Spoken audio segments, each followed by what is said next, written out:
भूतिया गांव शापित नगरी की रहस्यमयी कहानी। भारत के एक छोटे से राज्य में पहाड़ों और घने जंगलों के बीच बसा हुआ था एक गांव जिसका नाम था काल गांव। इस गांव की खासियत यह थी कि यहां सूरज ढलते ही सन्नाटा पसर जाता। कोई भी व्यक्ति गांव के बाहर कदम रखने की हिम्मत नहीं करता। कहा जाता था कि यह गांव शापित था।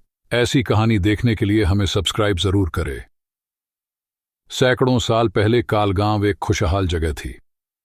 लोग खेतों में काम करते, बच्चों की किलकारियां गांव की गलियों में गूंजतीं और रात को लोकगीतों की धुनें हर घर से सुनाई देतीं। लेकिन यह सुखद माहौल ज्यादा समय तक नहीं टिका। कहानी के अनुसार गांव में एक तांत्रिक ने डेरा जमाया। वह इंसान नहीं बल्कि अघोरी शक्तियों का पुजारी था। उसने गांव वालों को अपने जादू से भयभीत कर दिया। लोग उसकी पूजा करते और उसे खुश रखने के लिए बलि चढ़ाते। लेकिन एक दिन गांव के साहसी पुजारी देव प्रकाश ने तांत्रिक को रोकने की ठान ली। उसने पूरी रात मंत्र जाप किया और तांत्रिक की शक्तियों को कमजोर कर दिया। गुस्से में आकर तांत्रिक ने गांव को श्राप दिया, यहां जो भी रहेगा वह मेरी आत्मा का गुलाम बन जाएगा।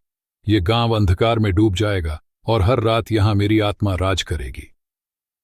आज कालगांव में सिर्फ वीरान घर, टूटी फूटी झोपड़ियां और सूने रास्ते बचे हैं। दिन के समय यह गांव सामान्य लगता है, लेकिन जैसे ही सूरज डूबता है अजीबोगरीब आवाजें सुनाई देने लगती हैं।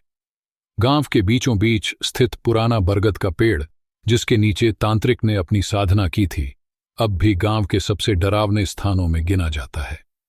कई सालों तक इस गांव में कोई रहने की हिम्मत नहीं करता था। लेकिन कुछ महीने पहले एक शोधकर्ता अजय इस गांव के रहस्यों को सुलझाने के लिए यहां पहुंचा। वह भूत प्रेतों में विश्वास नहीं करता था। उसने गांव के बीच में एक पुराना मकान चुना और वहीं अपना शिविर लगाया। पहले कुछ दिन तो सामान्य बीते, लेकिन चौथे दिन की रात अजय को अपने कमरे में अजीब सी सरसराहट सुनाई दी। उसने जब दरवाजा खोला तो देखा कि गांव का पूरा माहौल धुंध से भर गया है और हर तरफ से सिसकियों और हंसी की आवाजें आ रही हैं। अजय ने अपने कैमरे और टॉर्च के साथ गांव का दौरा शुरू किया। जब वह बरगद के पेड़ के पास पहुंचा तो उसे लगा कि पेड़ की शाखाएं उसकी ओर बढ़ रही हैं। तभी एक झोंका आया और उसके सामने एक काले धुएं से बनी आकृति प्रकट हुई। वह आकृति हंस रही थी और बोली, तू भी अब इस गांव का हिस्सा बन जाएगा। अजय के पैरों तले जमीन खिसक गई। उसने मंत्रों और तंत्रिकाओं पर जो शोध किया था उसका सहारा लिया। उसने अपनी माला और तावीज निकाली और कुछ मंत्र पढ़ने लगा। अचानक ही वह आकृति चिल्लाई और गायब हो गई। लेकिन अजय को महसूस हुआ कि गांव की ऊर्जा और भी डरावनी हो चुकी है। अगली सुबह अजय ने गांव छोड़ने का निर्णय लिया।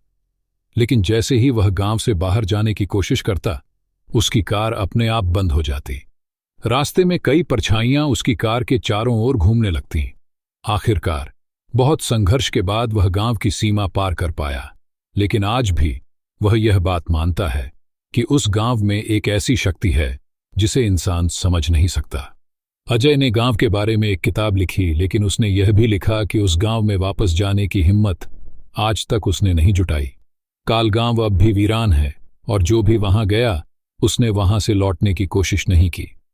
कहते हैं रात के समय उस गांव में अब भी तांत्रिक की आत्मा राज करती है। क्या आप वहां जाने की हिम्मत करेंगे?